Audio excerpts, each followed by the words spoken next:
Across the continent of Africa, where the earth breathes with ancient rhythms and the horizon stretches in golden silence, walks a creature born of thunder and myth. The lion. Not just a beast of claw and fang, but a living symbol of power, survival, and unyielding lineage. This is the beginning of a journey through the wild heart of Africa, where bloodlines are written in dust, battles echo through generations, and every roar carries the legacy of kings. We begin not with a single lion, but with the land that forged them. The sun rises over the endless plains of the Serengeti. Grass ripples like a sea of fire. Wildebeest move in massive herds, their hooves stirring ancient soil. The air is thick with scent, prey, predator, dust, and the first breath of morning. In this vast theater, lions are not merely hunters. They are history walking on four legs. A pride stirs beneath the shade of an acacia. Golden bodies stretch, yawn, nuzzle. A young male, his mane not yet grown, watches the horizon. Around him, mothers, siblings, cousins. The pride is a kingdom. Not just a family, but an empire of survival, where roles are defined not by choice, but by instinct. The matriarchs, inexperienced, deadly, carry the knowledge of 100 hunts. They move with the elegance of ghosts and the calculation of generals. Their bond is unbreakable, forged by hardship and sharpened through years of survival.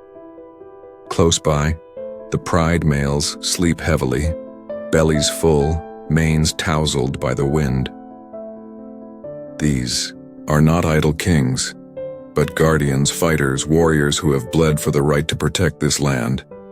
Their presence is not permanent. One day, they will be challenged. One day they will fall. But today, they rule. Far from the safety of the pride, in the rocky terrain of central Kenya, a different kind of lion stalks the dawn. He walks alone. His coat is scarred, his ribs show through his flanks. His mane is darkened with age, dust, and the remnants of battles past. This is a nomad, a ghost of the savannah, cast out, wandering between territories. He is not part of a legacy. He is trying to build one. In the lion world, there are no second chances. A male ousted from his pride must fight to reclaim power or vanish into nothingness. Many will never return. Some will try again, bloodier, smarter, hungrier. But once, he too was a cub, born into the heart of a pride, eyes closed, ears folded, smaller than a human hand. His world began in darkness, in a hidden den of tall grass and trembling shadows. His mother guarded him fiercely. He drank her milk, slept beside her heartbeat, learned her scent. But survival is never guaranteed. In his first year, he saw siblings die now to starvation, to leopards, to rival males.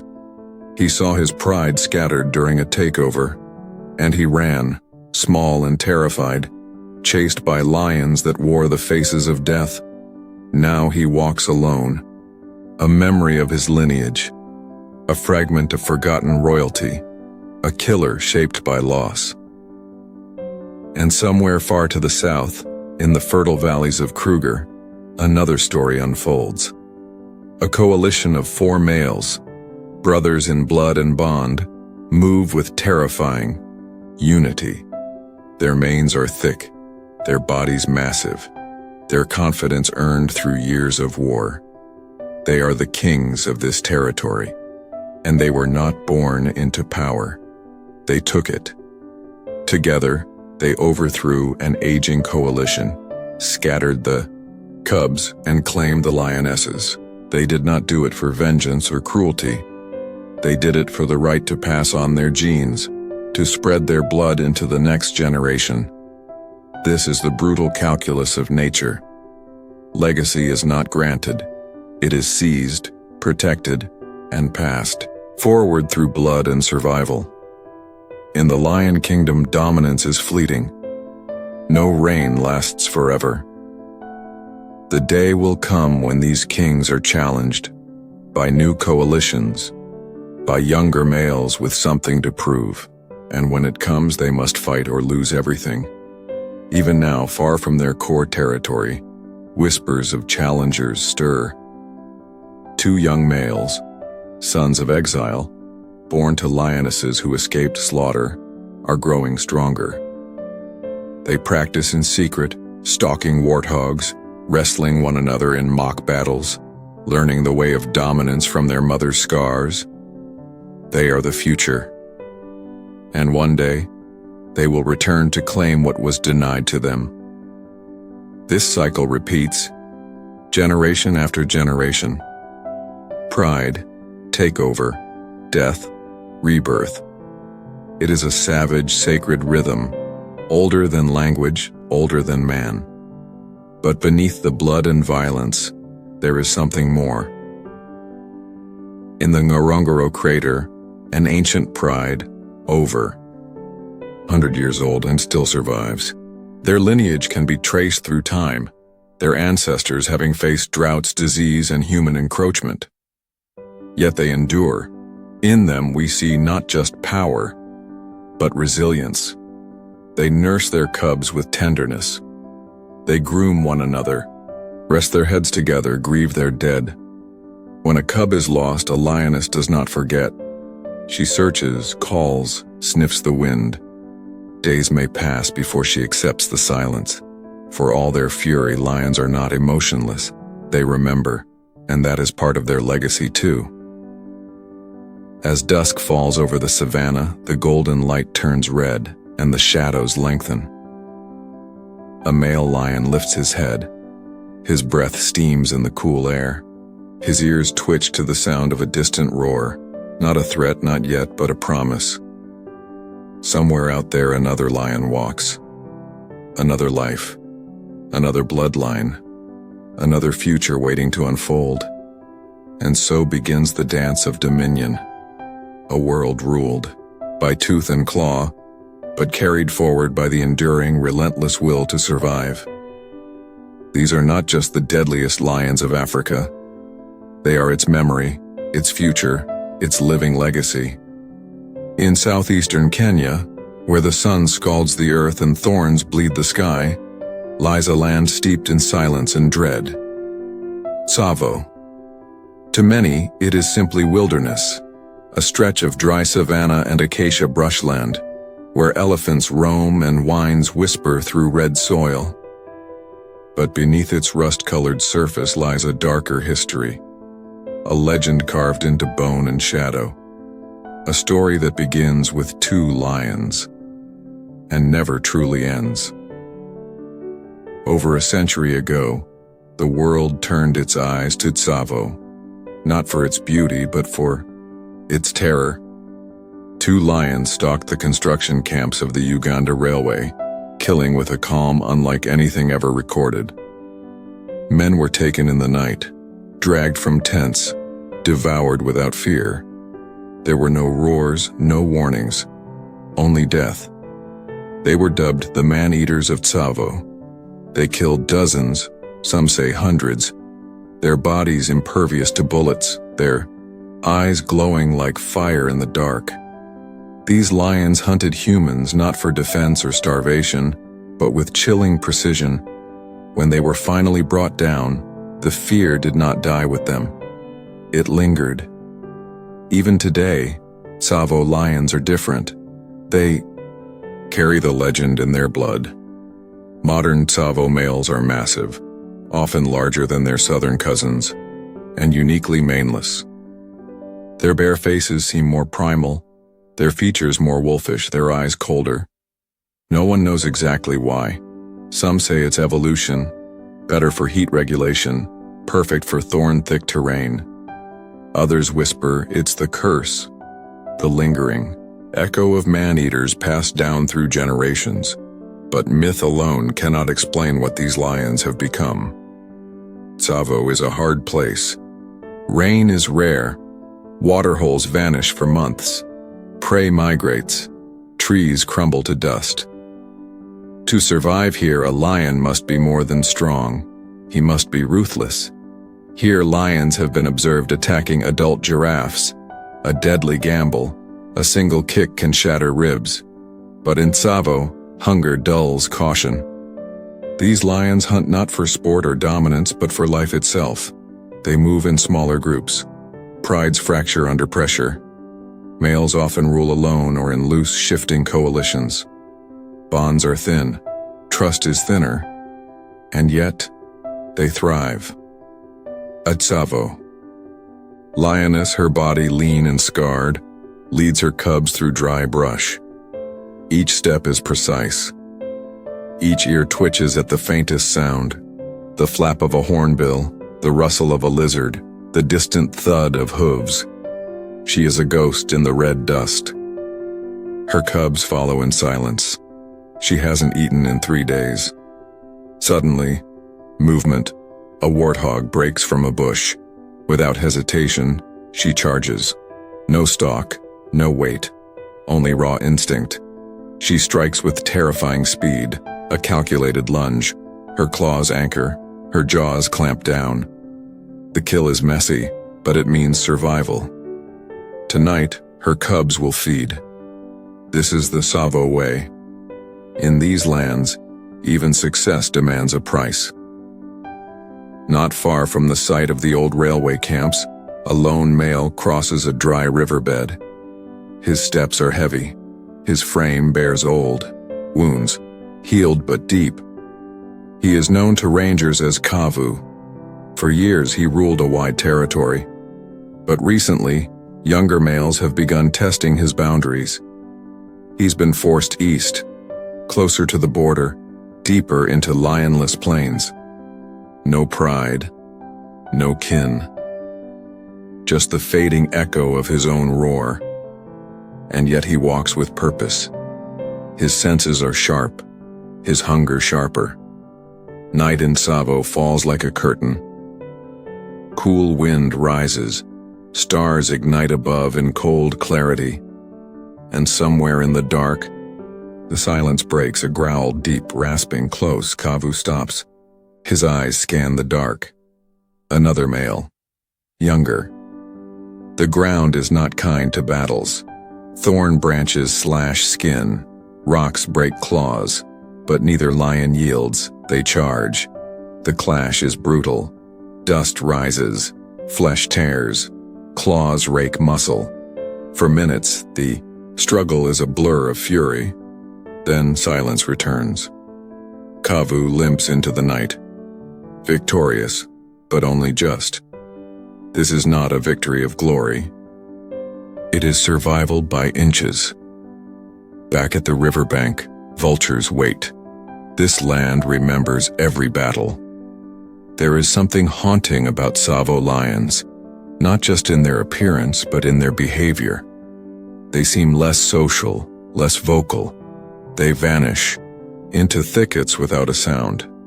They kill with quiet intensity.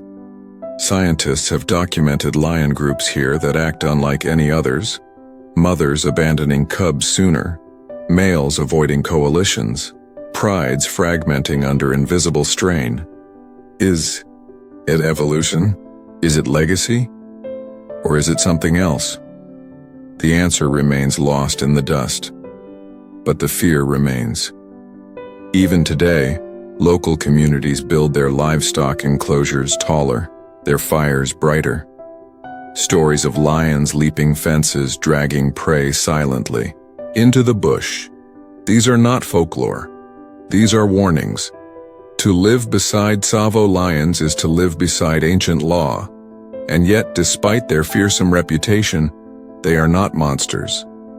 They are survivors, products of a harsher world shaped by fire and famine, carrying the memory of those two infamous lions in every calculated step. One ranger, who's tracked Tsavo lions for over 20 years, says it best. They're not like other lions. They look at you like they already know your weakness. Perhaps it is true. Perhaps in the silence of Tsavo, the lions have learned more than how to hunt. They've learned how to endure, and that above all else may be the real curse, or the real gift.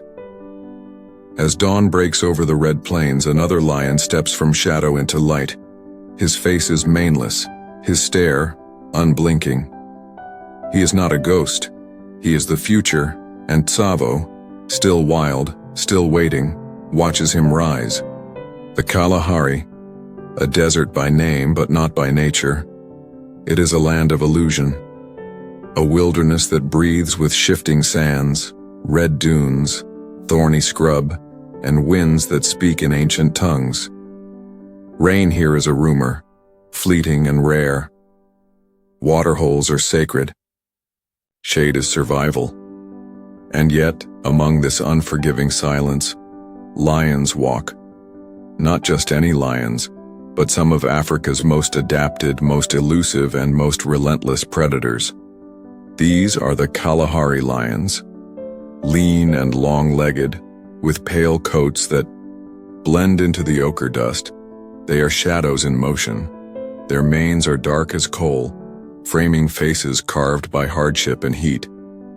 They are not large by comparison, but what they lack in mass, they make up for in grit.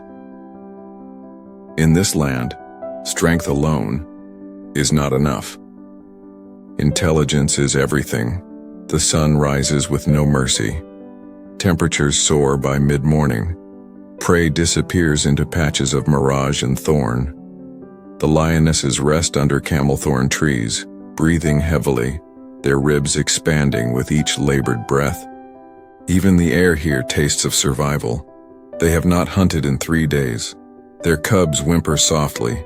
Hunger gnaws at their sides like an invisible claw. But the lionesses wait. They know patience is not weakness, it is strategy. And then, as if summoned by the wind, a scent. A small herd of gemsbok moves toward the waterhole. Gemsbok are no easy kill, built like armored gazelles, with spear-like horns and alert senses. But they are thirsty, and thirst dulls caution. The lionesses split, circling low, using the sparse cover of shrubs. Their bellies skim the earth, their tails still. They communicate through glances, through silent decisions passed down over generations. When the time comes, there is no sound but impact. One lioness explodes from the brush. The herd bolts. Dust rises. Horns flash. Another lioness cuts in, perfectly timed. The gemsbok stumbles. Chaos turns to victory. Not all hunts are clean, but today, they win.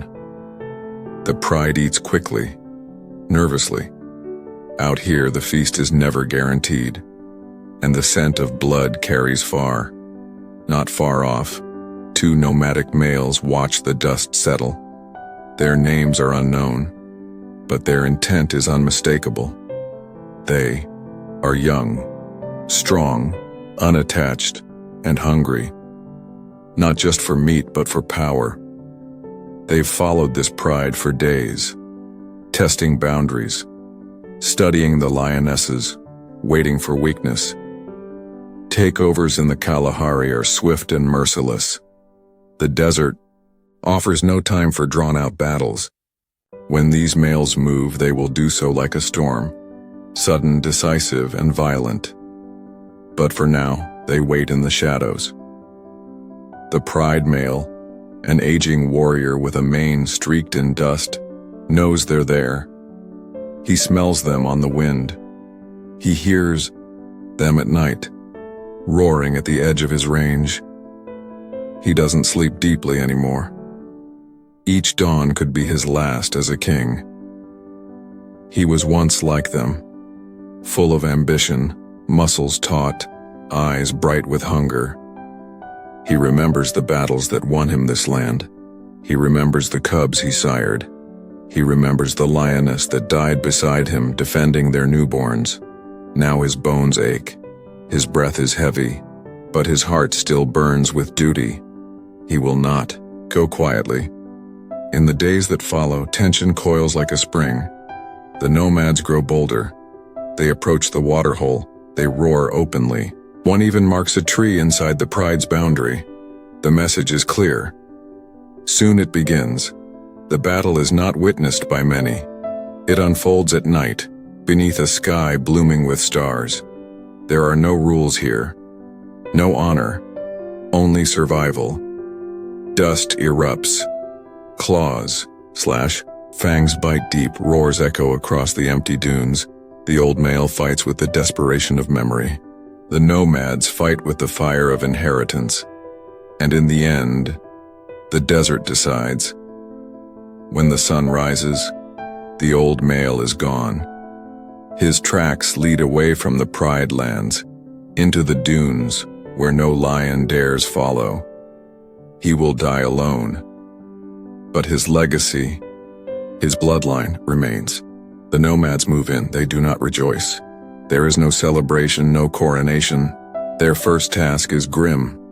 To secure their reign, they must destroy the cubs of their predecessor. It is not cruelty.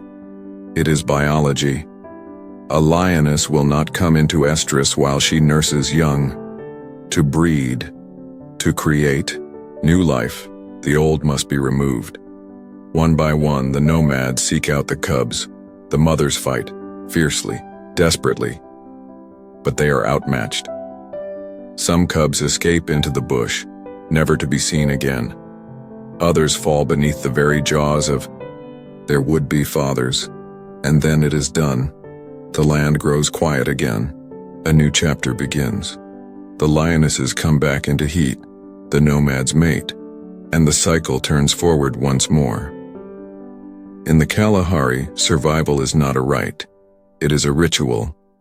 Every lion that walks this land carries the burden of blood. Every roar is layered with loss and defiance. But not all is pain. There is beauty here too, in the way a lioness grooms her cub, gently nibbling the dust from its ears. In the way the pride rests in a pile of warm bodies as the stars turn overhead. In the way new life rises from old wounds. And in the way the Kalahari, silent, endless, watches them all. It offers nothing, but it gives them everything they earn. As dusk falls, the two new kings sit on a dune ridge, their silhouettes framed against the fire-colored sky. Below them, the lionesses sleep. The wind carries no threats tonight, but they know, somewhere, beyond the dunes, in a place not yet shaped by time, another challenger is being born, and the shadows of the Kalahari never forget. When the dry lands fade, and the silence of the desert gives way to the whispering reeds of water, the Okavango awakens, slow, breath-like, and eternal. This is no ordinary wilderness. It is a living pulse, a river that dies before it finds the sea, dissolving into a great inland delta, spreading fingers of green across the thirsty skin of Botswana. A labyrinth of floodplains, channels, islands, and secrets. Here, crocodiles ruled the banks, elephants wade through lilies, and hippos thunder beneath the surface. But hidden among the reeds, lions move. These lions are different. They have learned to stalk in water, to ambush across swamps, to swim through currents most predators fear. They are creatures of the in-between, born of land, shaped by water. Among them, legends rise, the rogue kings, coalitions that roam the delta without borders, without mercy. Exiled once, they now answer to no pride, no law, no limit. Their numbers swell, not by blood, but by bond. Brothers, cousins, strangers drawn together by a single law, dominate or disappear. In a region bursting with prey, they are not the only hunters, but they are the deadliest. They come at dusk, shadows flickering through the fever grass, their paws silent, their eyes lit with purpose. Their targets, rival males, unprotected cubs, weak prides. These lions are not seeking food, they seek legacy. One such coalition, known to researchers as the Thorns, rules by fear. 6 males, each a force of nature. Their coats are mud-slick, their faces scarred, their manes stained dark from Okavango, peat. They do not roar for territory, so on they take it. They do not stalk from cover, and they surround, overwhelm, and crush, and when they move the floodplain trembles. A pride of lionesses raises their heads one morning, eyes wide, ears stiff. The air smells of strangers. The cubs are hidden in the papyrus. Their mother stands guard, heart thudding like war drums. They've heard stories of the Thorns. Now the stories are real. The lionesses move swiftly, deeper into the waterlogged islands, where reeds hide escape paths. But the coalition is already closing in, each step calculated, each roar withheld, until the trap is set. One lioness turns to defend. She bares her teeth. She doesn't expect to win, only to buy time. But time is cruel. The cubs are found, crushed beneath jaws not meant to feed but to erase. When it's over, the air hangs heavy. The lionesses retreat, not broken, only waiting. For in the Okavango, loss does not end bloodlines. It forges them anew. Weeks pass. The Thorns linger, mating, patrolling, expanding their empire across the swamp. Their rule is unquestioned, but no reign lasts forever. Far off, beyond the third channel of the delta, 2 young males rise. They were cubs when their fathers were killed. They survived, in silence, feeding on scraps, following buffalo trails, stealing from leopards. Now they are full-grown, muscled by hunger, tempered by patience. They are not just survivors, they are contenders, and they are not alone. A third joins them, a rogue from another lineage. Together they form a new pact, a coalition forged not by family, but by fire, and now they are coming. Their approach is slow, strategic. Every scent mark of the Thorns is investigated. Every pride they touch is studied. These young males don't rush. They don't charge blindly into fate. They wait for weakness, and it comes. 1 of the Thorns, the largest, the most dominant, vanishes, perhaps to injury, perhaps to disease, perhaps to something more silent. Suddenly, the delta shifts, the balance breaks, and into the gap, the challengers step. At first, the Thorns try to resist. The remaining 5 turn back, attempting to hold their territory. But the fights are brutal, equal, unforgiving. What once was dominance now becomes desperation. The final battle takes place on a flooded plain, grass up to the knees, mud underfoot, crocodiles in the distance. The 2 coalitions meet like armies on a forgotten battlefield. They don't circle, they don't roar, they charge. The chaos is wet and violent, splashing, snarling, tearing. Lions slip and rise again, bites land.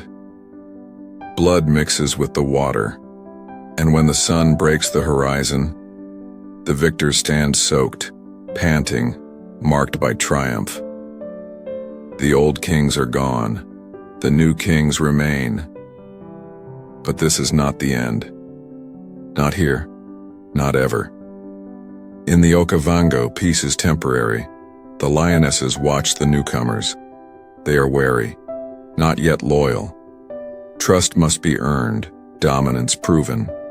Mating will come, but only after the new rulers have shown they can defend what they've taken. And they will have to. Because out there among the reeds and silence, other coalitions wait. Solitary males, drifting in the shadows, plotting their own return. One day, they will come too. But for now, under the canopy of floodlight stars, the new kings stand on a patch of rising ground, water swirling around their feet, and raise their voices to the sky.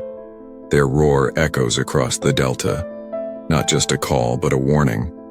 This land is theirs now, and any lion who dares challenge it will meet the rage of the rogue-blooded.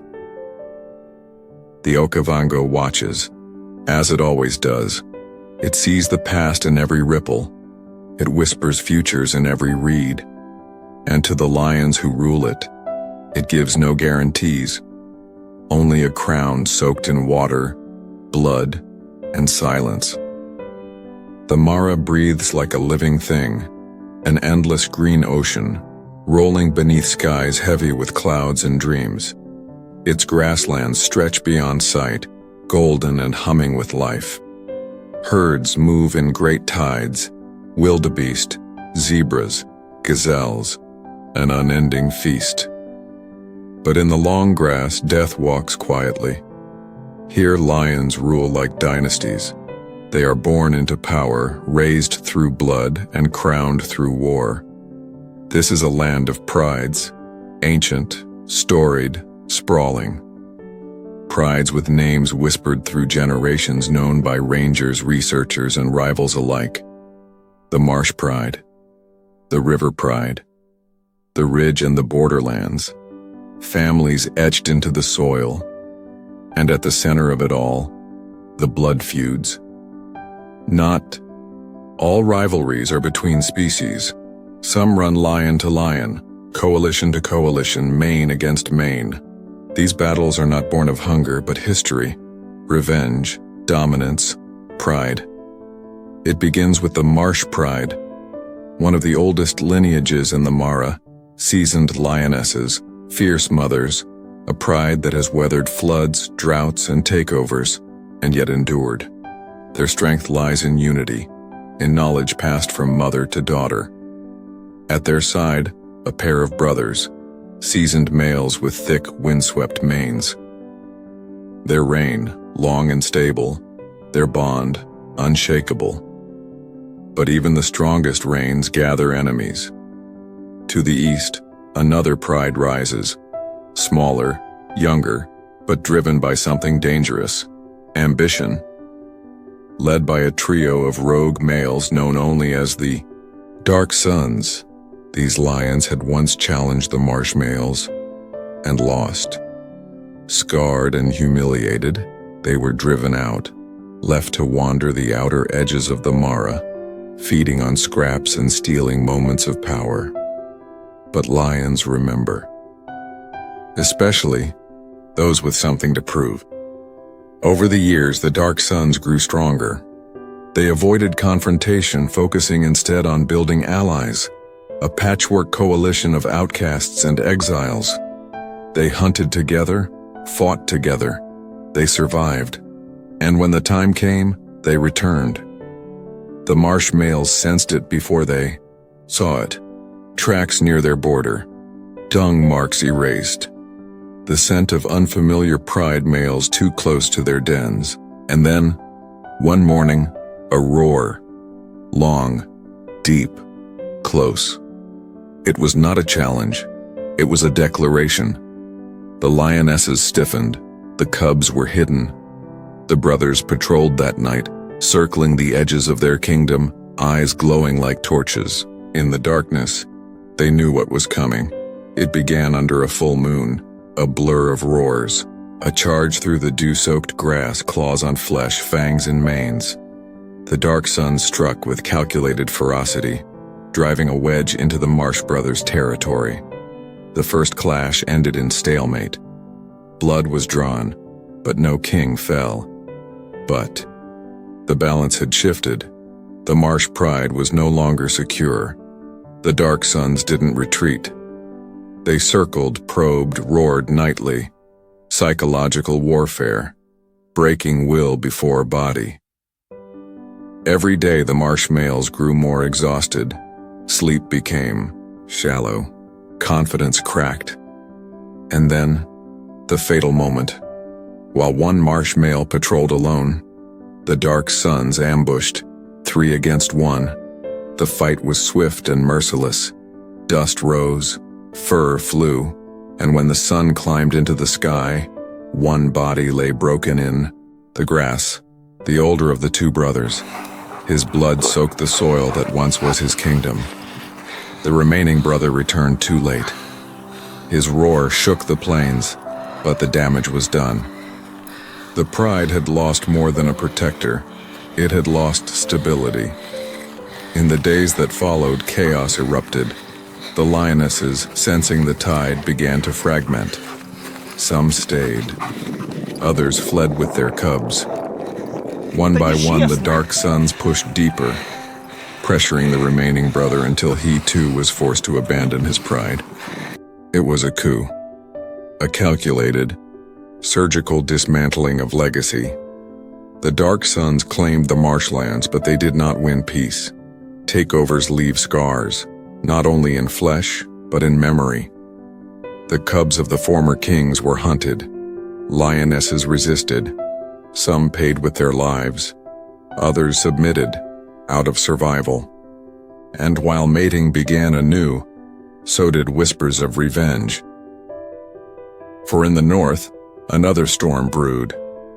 A coalition of young males, blood relatives of the fallen marsh king, had grown into adulthood. Raised in the shadows, trained by hardship, they were not content with exile.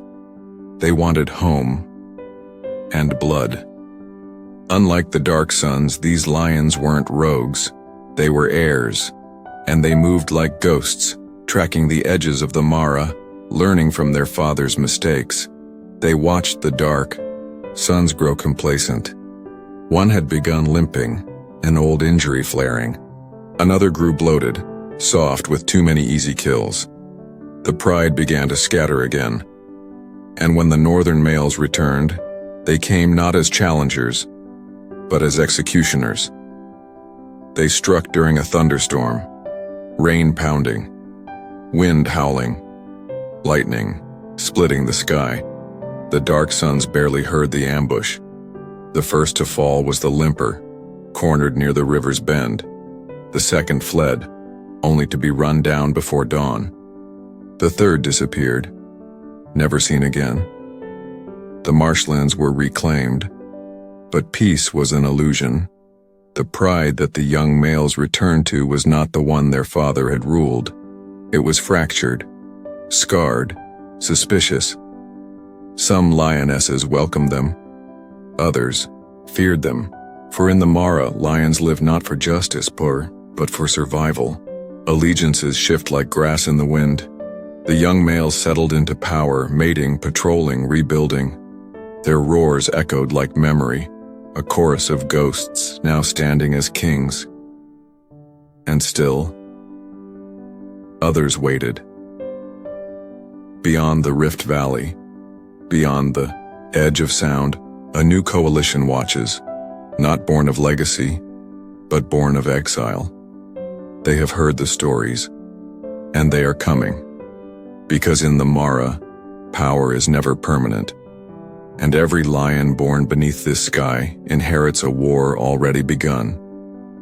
Tsavo is not a land for the timid. It is vast, silent, and severe, a wilderness of stone and dust, thorn and heat. The earth here is rust-red, as though scorched by fire and stained by blood. Even the wind tastes different, sharp, metallic, and dry. And when night falls, Tsavo becomes something else entirely. The landscape does not sleep. It waits. This is the kingdom of the Tsavo lions, a breed unlike any other. Large, powerful, and often maneless, they move like shadows across the baked soil shaped by hardship and hardened by history. Their story is one of myth and menace, of lions that do not conform to nature's gentler rhythms. Tsavo's lions are warriors born of adversity. Centuries ago, they were feared as man-eaters, raiders of camps, hunters of porters during the construction of the infamous railway. Today their legend persists, not for human blood, but for unmatched ferocity. No pride here is large, no territory here is safe. The prey is scarce. Water is a promise, seldom kept. Every hunt is a gamble, every step a test. It is this struggle that forges lions into killers or buries them in silence. One coalition rises in this furnace. Two males, brothers born in a dry season den, raised on the edge of starvation, tempered by war with hyenas and leopards. They were not expected to survive, but survive they did. Lean, dark-eyed, and filled with a patience that only the desperate know. They move alone now, without a pride. Rogues in a place where alliances crumble and solitude can mean strength. They patrol by starlight. Their world is quieter than the grasslands of the Serengeti, more brutal than the green Eden of the Okavango. Here you don't find lions basking in open fields. You find them crouched in ravines, resting beneath poisoned shade, waiting for darkness to cover their hunt. Tsavo at night is a place of ghosts. Elephants sleep standing, flanked by elders. Buffalo form tight circles, horns out, eyes wide. The plains shrink into silence, and then the lions move. The brothers stalk a herd of hartebeest along the dry riverbed. Their approach is not elegant. It is raw, calculated aggression. They don't rely on speed. They use terrain. Dust clouds their steps. The wind shifts. One hartebeest lifts its head. Too late. The first brother charges from the left, forcing the herd to scatter. The second cuts across the flank, jaws low, body tight.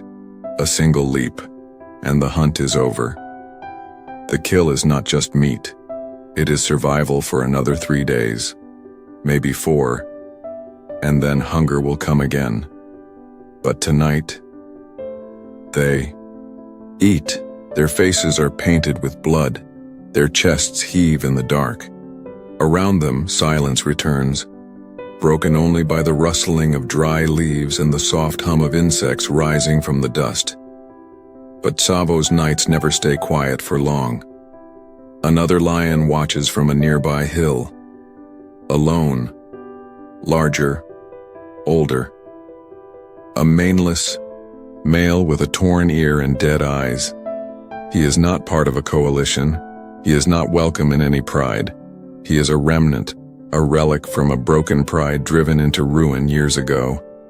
He approaches slowly, not to challenge, but to survive.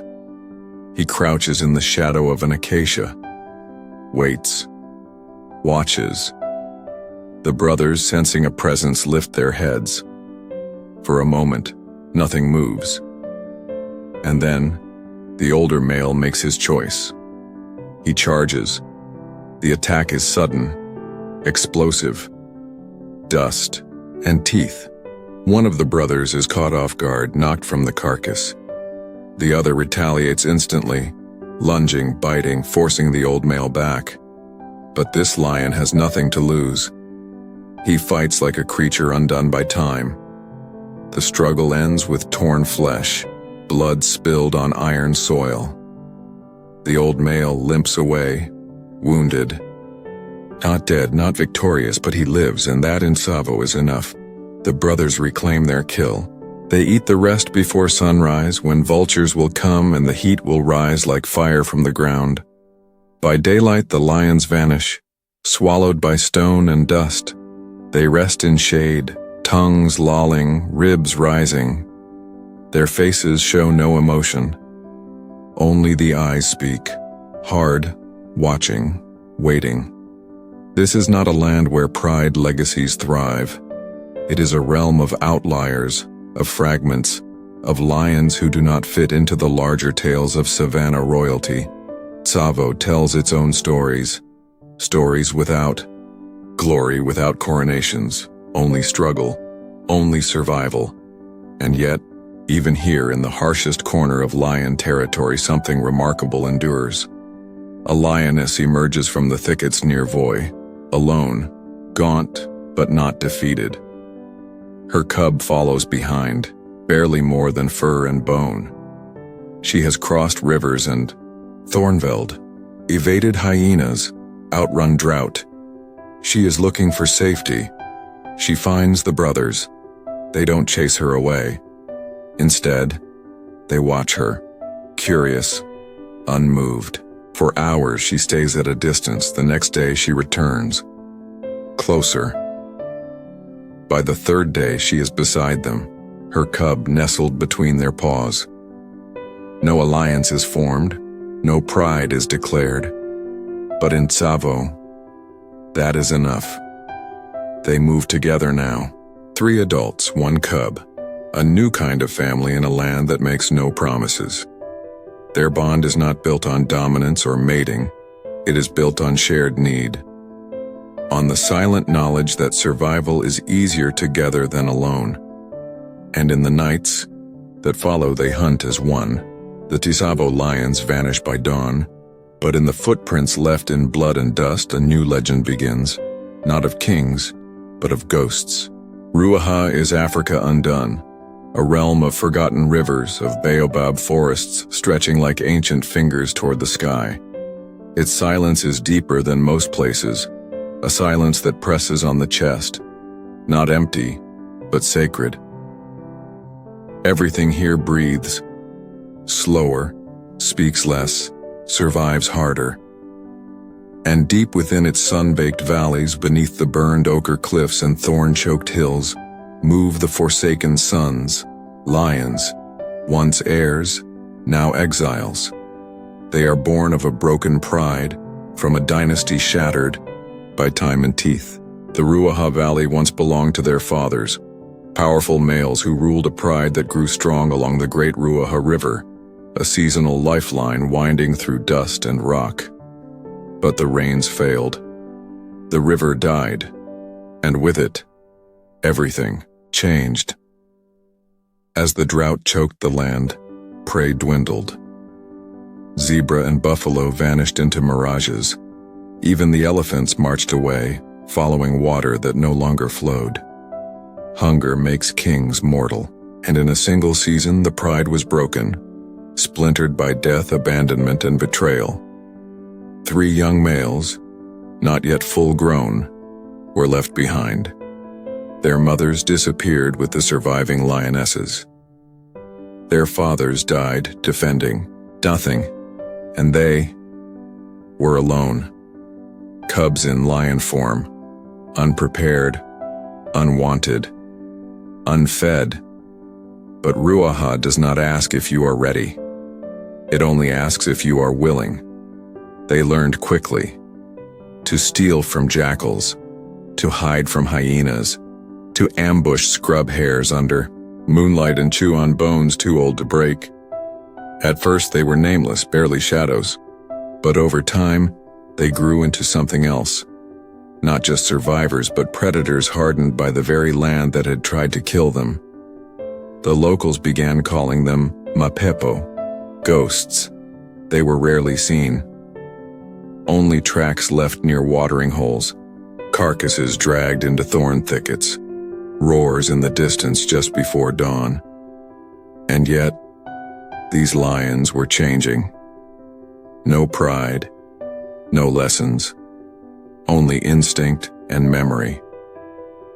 One bore a slash across his face, a wound earned in a skirmish with a leopard over an impala kill. Another moved with a limp, favoring a leg broken long ago and never set right. The third, the largest, grew silent and cold, his eyes empty, his mane patchy and black. Together they became Ruaha's shadows. One night, as the heat lifted and the moon hung low, a giraffe calf wandered too far from its mother.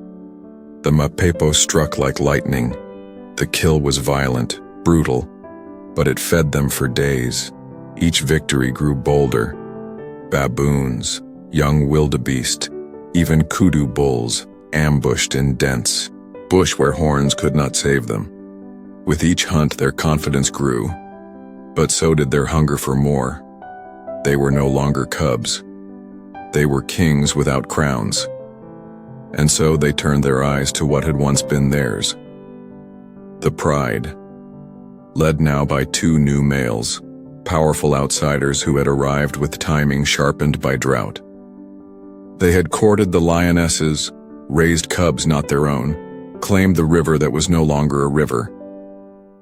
The forsaken sons watched them from afar. At first they stayed hidden, ghosts among rocks, slipping through shadows. But as the rains returned, and the river whispered its way back through the gorge, something stirred in the young males. Not just memory, entitlement. They approached the pride one morning in silence. Not to challenge, but to observe. They lay among the tall grass, watching the cubs play, watching their mother, gaunt, familiar, a lioness who had left them behind, nurse a new litter, and something inside them broke. They did not roar, they attacked, not in the open, not like challengers, but like assassins. The first night they drove the rival males from a kill, not fighting outright, but wounding one enough to make him slow. The second night, they circled the pride as it slept, scattering the cubs into the darkness. The third night they returned, and one of the new kings did not wake again. A brutal ambush. Fast. Relentless. When the dust settled, the second male limped away, bleeding from a dozen wounds. The pride was silent, and the Mapepo, the forsaken sons, stood over the land that once abandoned them, not roaring in triumph, but panting, bloodied, silent. They did not take control. They disappeared again into the valley, into myth, as if they had returned only to remind the land we were here. And we remember, the lionesses did not follow. Some tried to protect the cubs that remained. Others vanished, perhaps to find a different life. No pride would survive this moment, not as it was. Ruaha once again became a place of fragments. But the Mapepo had changed the rules. They were no longer outcasts. They were arbiters of ruin. Not just predators of prey, but predators of power. And they were not alone. Word spread, through lion calls echoing over ridges, through scent and sound, of a new way, of lions without prides, of coalitions that did not seek rule, only revenge. Young males, inspired by the ghosts of Ruaha, began to band together. Some sought to reclaim what was lost, others wanted only blood. But all had one thing in common. They were shaped by lands that broke the old ways, and they would not be forgotten, because, even in Ruaha, where the sun sears and the silence speaks, the ground remembers. The ghosts walk, and the deadliest lions are not the ones who hunt for hunger, but those who rise from ashes. The Drakensberg rises like a fortress above the clouds. Jagged peaks scrape the sky, veiled in mist and mystery. These mountains are the bones of the continent, ancient, unyielding, sacred. Rain falls like whispers on stone. Winds roar like ancestral voices in the gorges below. Time moves differently here, slowly, reverently. This is not a place where lions are expected to thrive, but they do. Tucked within the foothills and highland valleys of this towering range, a hidden pride exists, elusive, secretive, and few in number. For centuries they have lived beyond reach, away from the plains that made their kind famous. They are not the rulers of the savannah. They are ghosts of the heights, kings of rock and mist. Here, the land is harsh. Prey is elusive. Bushbuck, mountain reedbuck, baboons, and the occasional warthog scuttling between boulders. There are no great herds to stalk, no wildebeest migrations to feast upon. The hunt is solitary, steep, and treacherous. Every kill is earned in silence. Every misstep could mean death. But the Drakensberg lions have adapted. Smaller in size, leaner. In build, they navigate slopes like shadows. Quiet as snowfall. Deadly as thunder. Their coats are dusted in stone gray. Their paws are calloused by cliff trails. And their eyes, wide and amber, seem to carry the storms of this mountain kingdom. One lioness leads this highland pride. She is known only by her scars, a twisted ear, 3 stripes across her flank, and a blind eye turned silver. She has ruled this vertical world longer than any known female in the region, not by dominance, but by endurance. She was born during a year of fire. Lightning had ignited the ridges, smoke blackened the sky, prey vanished. Her siblings died in the flame season, one by one. But she lived, crawling through ash, feeding on bone, taught by a mother who refused to die. She now leads a pride of 5, all born of her lineage, including a pair of yearling males beginning to test the edges of their domain. The pride survives in silence. They move at dusk. Their trails wind between caves and gorges, along narrow deer paths, beneath vultures roosting on basalt cliffs. When they roar, it echoes for miles, a sound that blends with the wind, a low hum that shakes the very stone. And once a year, when the rains swell the waterfalls and the alpine flowers bloom beneath the frost, the lions descend, not to abandon the heights, but to remind the lowlands that the sky still has kings. They follow the prey that migrates downward.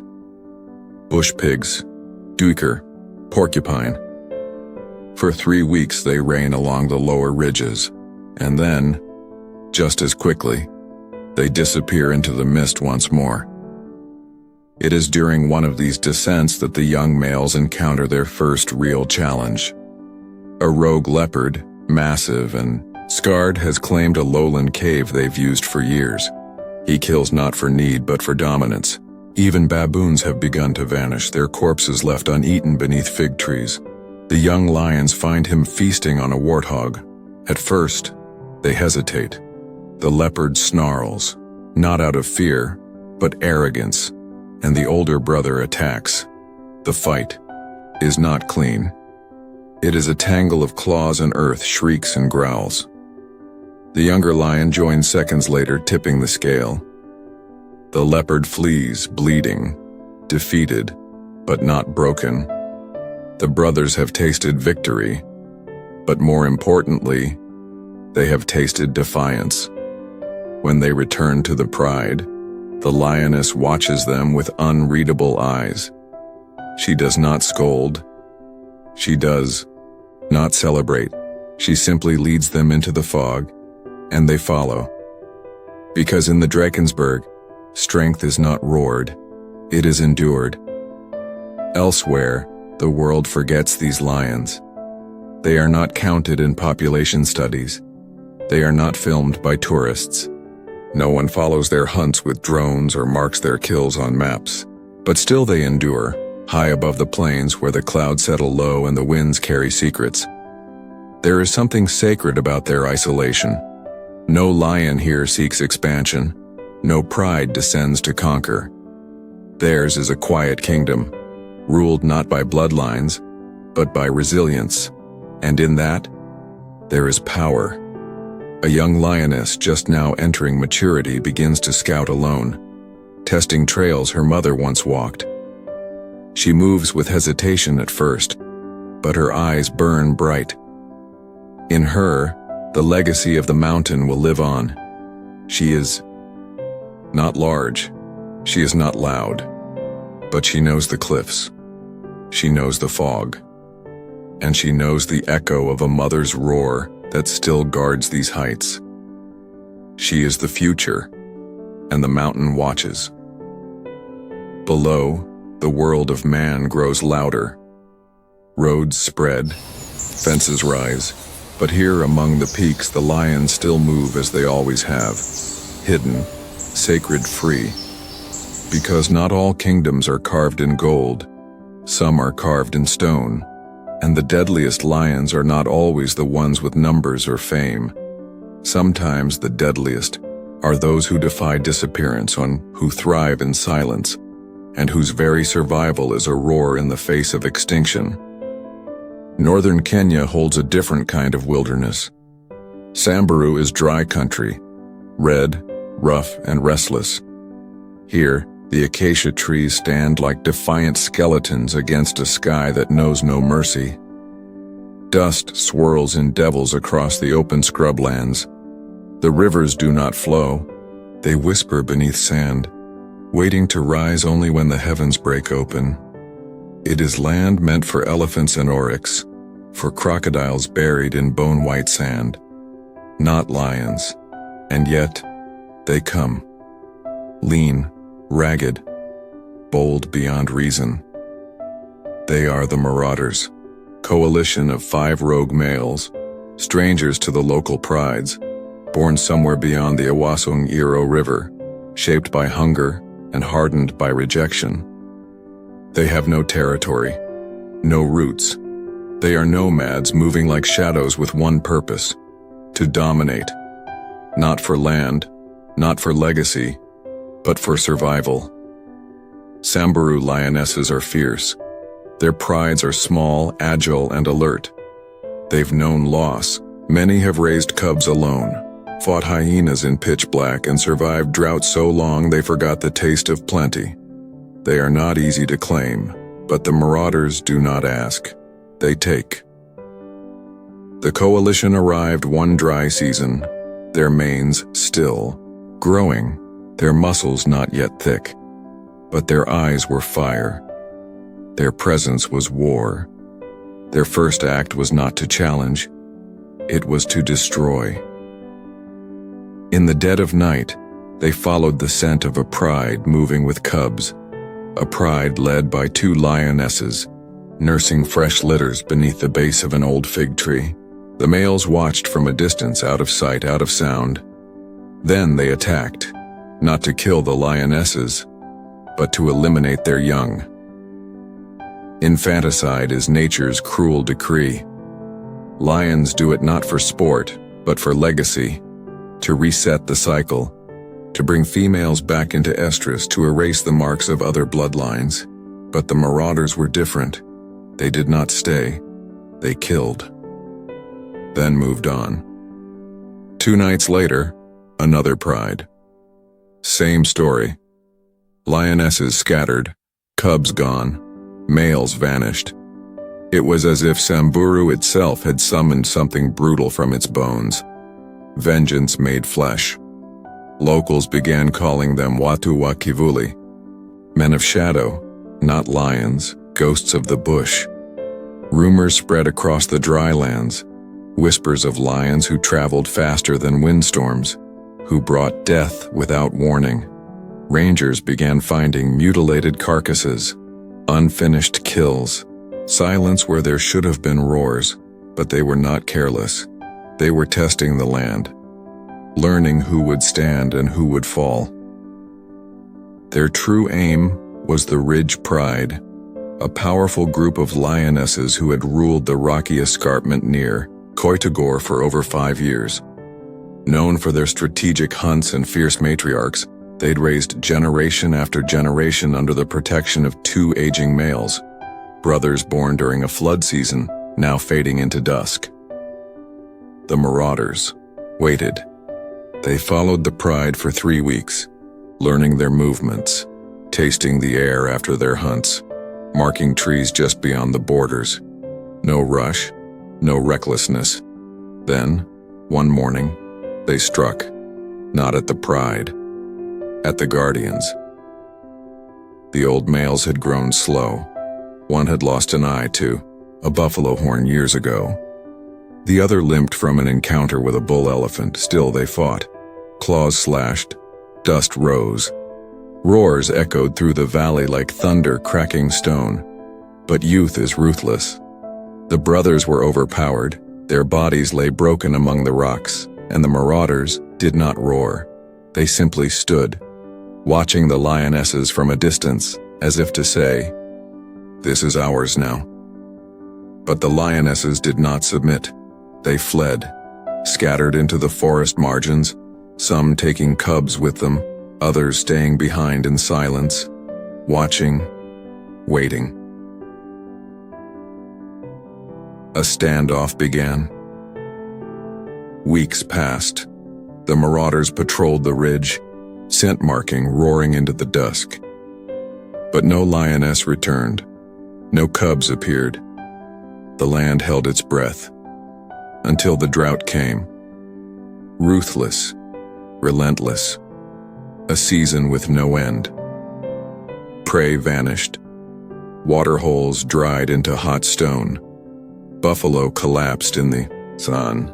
Hyenas turned on one another, and slowly, the marauders began to turn on themselves. One disappeared, likely killed by a rival coalition wandering in from the north. Another grew weak, a wound on his thigh festering in the heat. The rest tried to hold the ridge, but the silence had changed. The lionesses were gone. They had left the land behind, moving south, away from their ancestral territory, away from the dead. When the rains returned, the marauders were only 3. Lean now. Hollowed by hunger, but still standing, because that's what Samburu demands. The land doesn't care who was right or wrong, who ruled or ran. It remembers only who endured. One evening, a lioness returned, alone, scarred, thin, but calm. She moved, with purpose, not submission, and the marauders watched her with something unfamiliar in their eyes. Not conquest, not hunger, recognition. She was the sister of a lioness they had driven away. Perhaps she came to reclaim, perhaps to negotiate. She approached one of the males directly, the leader, the broadest among them, with a blackened mane and gold eyes. They circled each other beneath the fading light. No growls, no rush, just silence. And then she lay down, an offering or a challenge. He lay beside her, not over her, beside. That night, for the first time, the ridge was quiet. The war paused, not ended, but changed. Because even in the most ruthless of places, nature does not stop. It bends, it shifts, it adapts, and lions, they follow. Today, only 2 of the marauders remain. They are older now, wiser, and the lioness.